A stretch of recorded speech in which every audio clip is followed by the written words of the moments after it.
Hi everyone, Beard here on behalf of Movie Game Nostalgia. It's our regular look at a classic board game. This is the 70s version of Masterpiece. There's been one or two updates, and the rules have been updated a little bit as well for this game. This is the basic 70s one. I've got a couple of little notes there to perhaps add a little spice to the game as well to the basic rules, because there's not too much on it. This is listed on moviegamenostalgia.com, my website, for board games, rare DVDs and movie posters. So if you can have a look on there, that'll be really great. Moviegamenostalgia.com, and this is what I'm doing this review on behalf of. So there you go. If you played, it's a game I never played the 70s. I was surprised. Perhaps I thought it was a bit too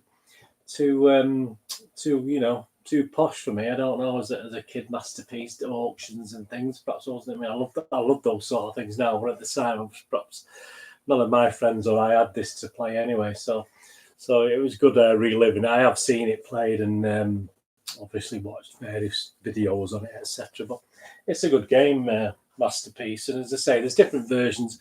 And obviously, the one I've got at the moment is obviously money-wise. Obviously, a lot of the newer versions, the paintings cost a lot more. Obviously, this is the basic 70s version, so the paintings aren't as expensive. Please, if you like these reviews and the information I give out, please push the old subscribe button, push the bell notifications, and give us a thumbs up. So, if you watch this and even if you watch it for 5 or 10 minutes and you get some useful information, then please give us some. It's always nice to get a thumbs up, isn't it? So, if you can do that for us. It's from Parker, obviously, so obviously well established. We had a look at a Parker stroke Palitoy game like recently with the Action Man game, which was this was really good. Well, let's talk about this Masterpiece game then. Get you have a look at the board. So you can see all the action. As you can see, some of the newer games don't have this obviously this artwork in the middle. Some of the new ones will have a different thing.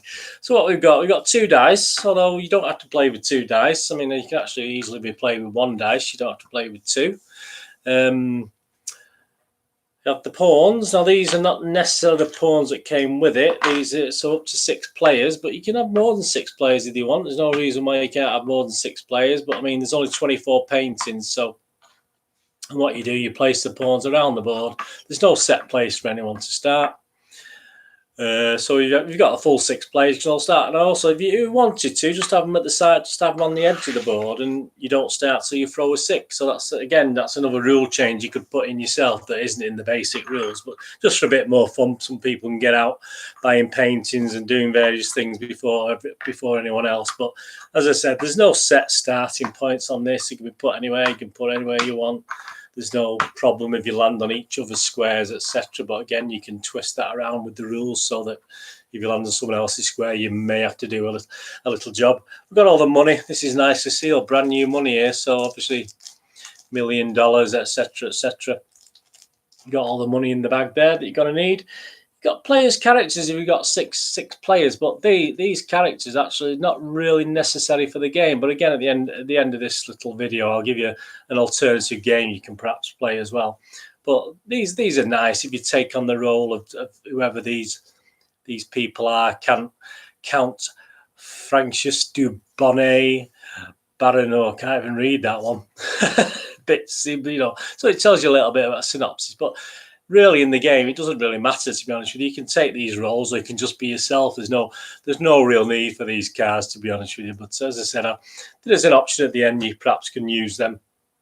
And you've got the 24 pictures. You've got from famous artists. So you got some wonderful painters, some wonderful different artists, and the paintings are all the original age. So it's quite educational as well. Which you also got Da Vinci, you got Cézanne, Toulouse-Lautrec, Vincent van Gogh, Gainsborough.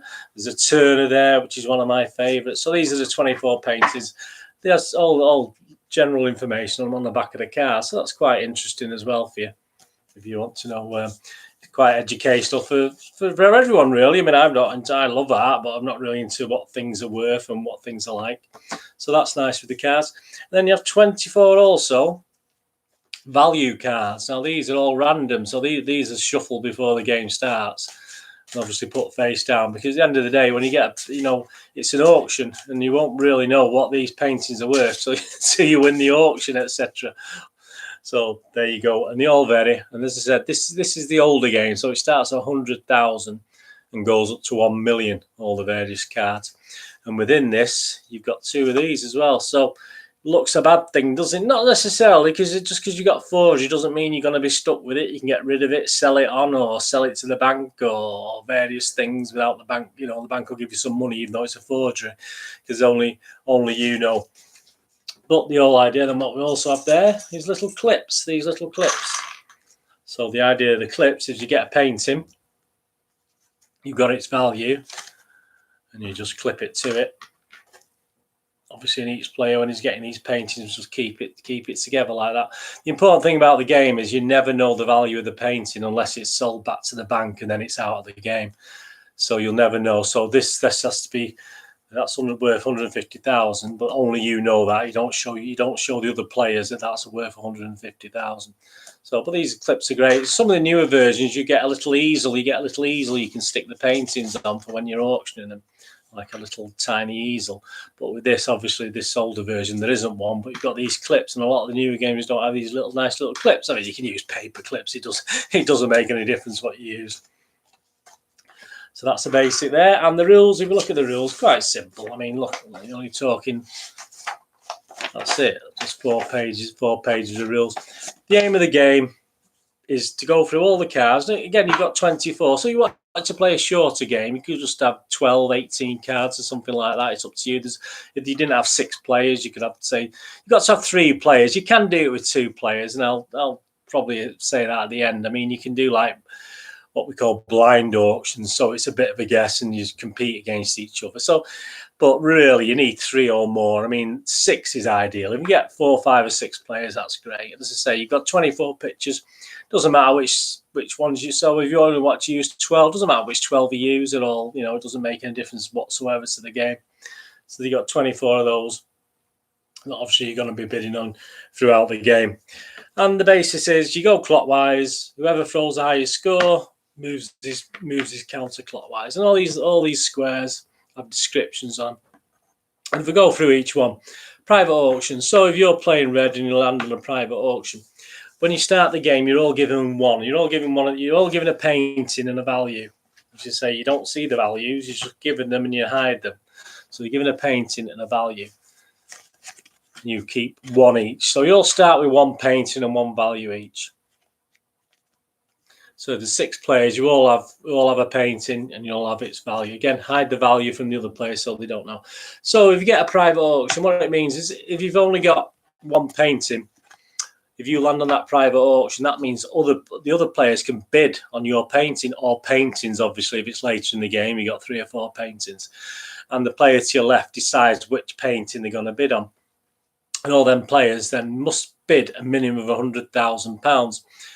Whoever wins the bid, so say it goes up to 500,000, one of the players, they get this. They will take then this card off you and give you the £500,000. Because at the end of the day, it's the one with whose paintings are worth the most and who has the most money wins the game at the end when all these 24 paintings have been dished out.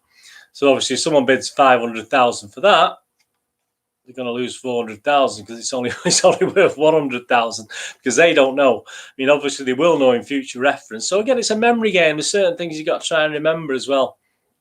And it's obviously, you know, when you pick one of these cards up, you can bluff people. You can present, you can put a smile on your face as though it's worth £1 million, or even though you may have picked the forgery card up, you may have picked the forgery value up, but you could bluff. So it's a game of bluff and memory, etc., to remember what other people are doing.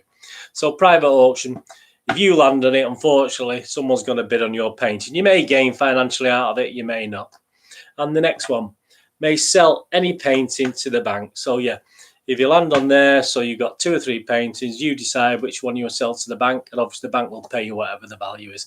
So you can't sell the forgery to the bank, because obviously he's not going to give you anything, so you can't sell the forgery.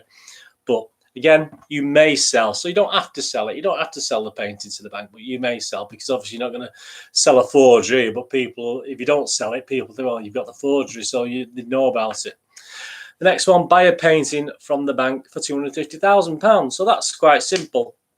You take the next painting from the pile, take a value card, and you give the bank £250,000.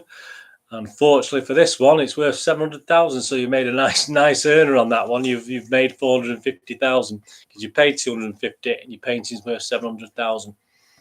Then you have a bank auction, and all the bank auction is same again with the auction. They get a painting. If we had this little easel, you could put it on the easel, but you can't. And everyone bids then. Everyone, even the player who's landed on the square, will bid at the bank to see who gets that. And as I said, they only go up to 1 million, so you're not going to bid more than 1 million, but you take it once it gets past 400,000 or 500,000, you are taking a chance, obviously.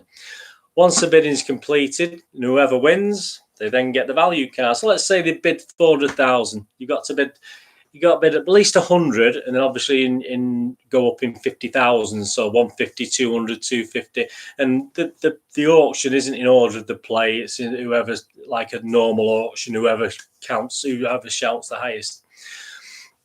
No, so let's say you bid 400,000 on that. You're not going to go much higher because the chances are that it may be less than 400,000 anyway. The bank will then give you the value card. Again, only you will see that it's worth 300,000. So you've actually lost on that one. You bid 400,000, it's worth 300. So you've actually lost 100,000. But it's no big deal because again, you could end up someone, if you smile, a big smile on your face, people may think you've got a good card. And then if you're unfortunate to land on the private auction, someone might bid more than 400,000, you'll get your money back. So again, it's bluff and bluster. So that's how you do it. There's another one. Buy a painting for 400,000. So you need to buy one, and hopefully it's got to be worth than 400. Private auction. There are a couple of where there's not as many of them. Inherit a painting. If you look, there's an inherit the painting. Should be one up there as well. So there's actually only one. So that you actually get that from the bank. Inherit a painting from the bank. So they'll give you a painting and the value, and you get that for nothing. So there's only one of them there. Collect 300,000. So it's a bit like Monopoly. Collect 500,000 there. Collect 400,000. So if you land on those squares, you just collect the amount of money. As I said, the money's important.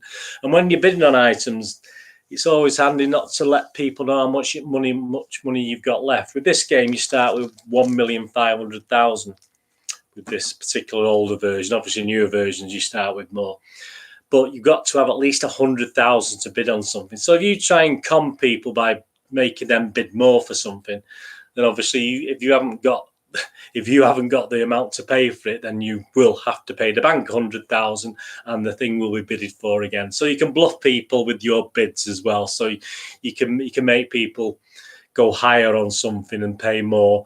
But unfortunately, if you don't have the money, then you're going to pay the price. So that's another thing you've got to be really, really wary of. Private auction, buy a painting from the bank.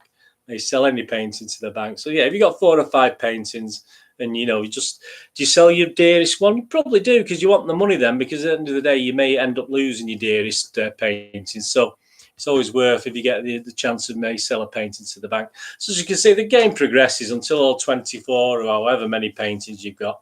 And once the last painting's gone and's been bid on, the game's over, and you tot up the worth of your paintings, and you tot up, obviously, how much money. The person with the most assets in paintings and the most money wins the game. So as you can see, it's a nice little game. There's a lot of bluff and you have to remember things as well. It's good to remember what other people have actually done with it.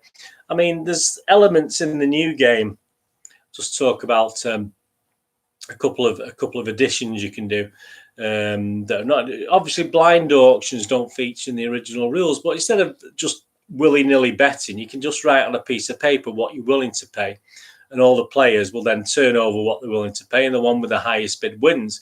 If there's if the joint winners, then those two will do it again and see who bids the most and wins the painting. So you can include blind auctions into it.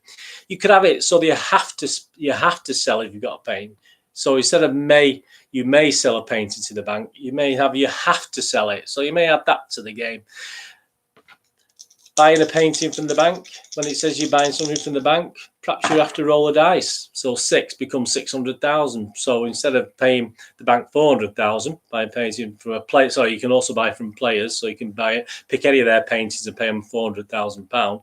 If you're buying from the bank, you can say, right, I've got to pay you 600,000, or you've got to pay the other player 600,000. You could have more forgery cards. As I said, there's only 2 forgery cards.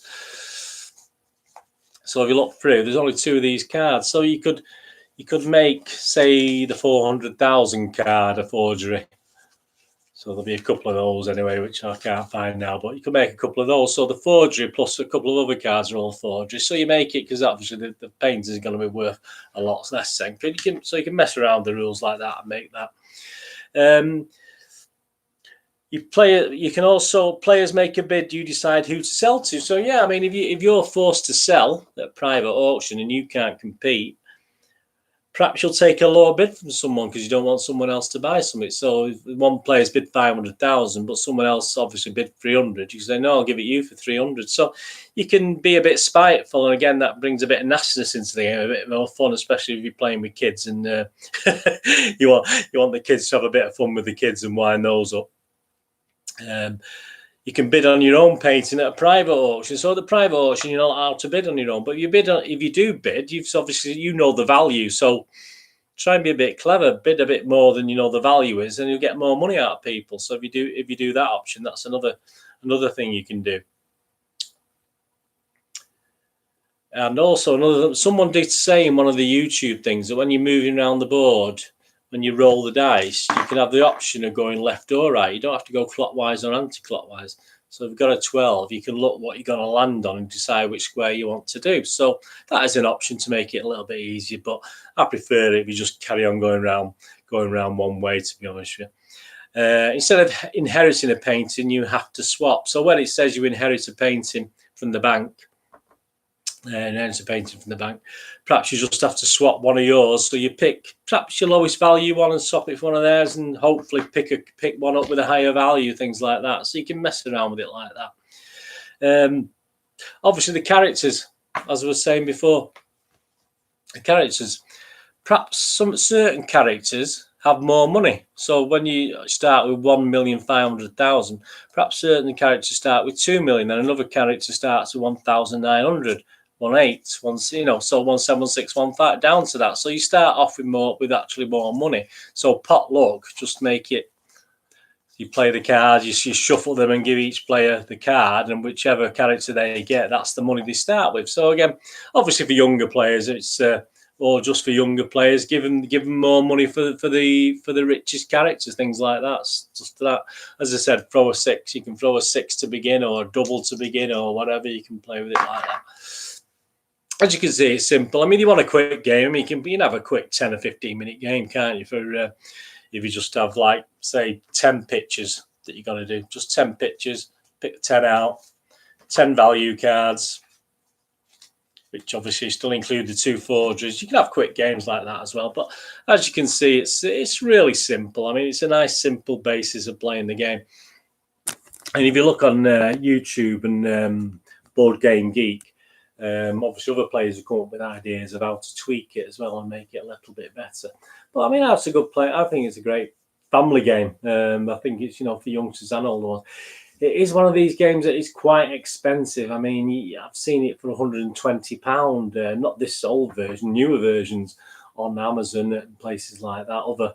Other sites do exist, obviously.